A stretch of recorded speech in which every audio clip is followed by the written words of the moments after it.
Assalamualaikum warahmatullahi wabarakatuh. Sebagai seseorang yang telah menempuh perjalanan panjang di dunia elektronik dan teknologi, saya ingin berbagi pengalaman berharga tentang pentingnya menjaga keidealan dalam setiap pekerjaan. Pengalaman ini menunjukkan bagaimana langkah-langkah kecil dalam efisiensi dan pengambilan keputusan yang tepat dapat berdampak besar pada hasil akhir. Banyak orang yang selalu beralasan, nantilah kalau sudah besar kita menggunakan alat yang lebih canggih, dan seterusnya. Itu kebanyakan bahasa yang retorika. Kebanyakan yang saya kenal, sampai penghasilannya bertambah pun kapanpun, dia tetap bekerja seada-adanya. Saya bisa berkata seperti ini karena saya mengukur baju di badan. Saya berusaha keras untuk mencapai sesuatu dengan ideal dalam dunia hobi dan pekerjaan saya. Tidak penting seberapa besar atau kecil pekerjaan itu, tetapi saya mengutamakan konsep bekerja yang ideal. Intinya bagi saya, keidealan itu memang harus kita kejar sebisa mungkin. Pengalaman awal di dunia elektronik. Pada awal tahun 1990-an, saya memproduksi perangkat inverter untuk penerimaan stasiun televisi. Pengalaman ini mengajarkan saya pentingnya merancang sistem yang efisien untuk mencapai keuntungan yang maksimal. Dalam proses tersebut, saya mulai memahami perbedaan signifikan antara langkah kerja yang boros dan yang hemat, melangkah ke dunia komputer. Pada pertengahan 1990-an, saya beralih ke industri komputer, khususnya dalam bidang hardware. Di sini, saya mendapatkan lingkungan kerja yang dapat dikatakan cukup ideal. Penghasilan yang saya terima berasal dari berbagai sumber,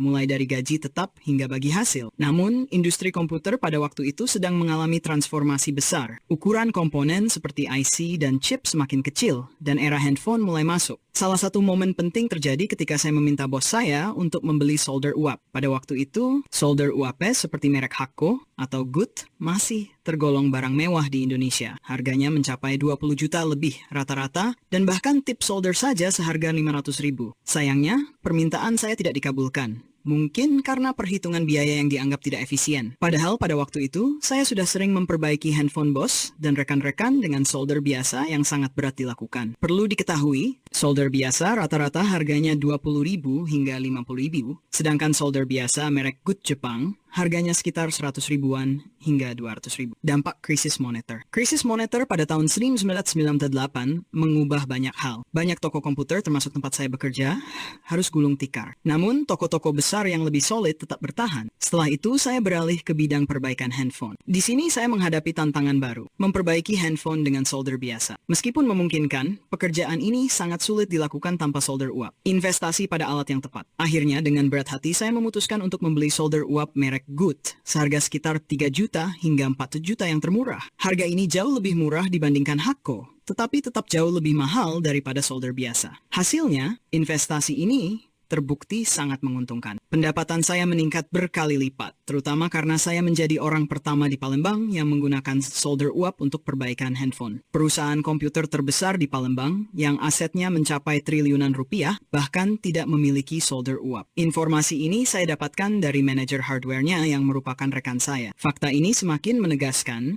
bahwa alat yang tepat adalah kunci keberhasilan dalam pekerjaan teknis. Pelajaran penting, keidealan dan hasil pengalaman ini mengajarkan saya bahwa bekerja dengan sistem yang ideal akan menghasilkan keuntungan yang sepadan. Keidealan bukan hanya tentang memiliki alat yang canggih, tetapi juga tentang memahami kebutuhan pekerjaan, mengoptimalkan efisiensi, dan membuat keputusan yang berani ketika diperlukan. Dengan menjaga keidealan, kita tidak hanya meningkatkan hasil kerja, tetapi juga membuka peluang baru yang mungkin sebelumnya tidak terlihat. Semoga pengalaman ini bisa menjadi inspirasi bagi siapa saja yang sedang berusaha meningkatkan kualitas pekerjaan mereka. Mohon maaf jika ada kata-kata saya yang salah. Wassalamualaikum warahmatullahi wabarakatuh.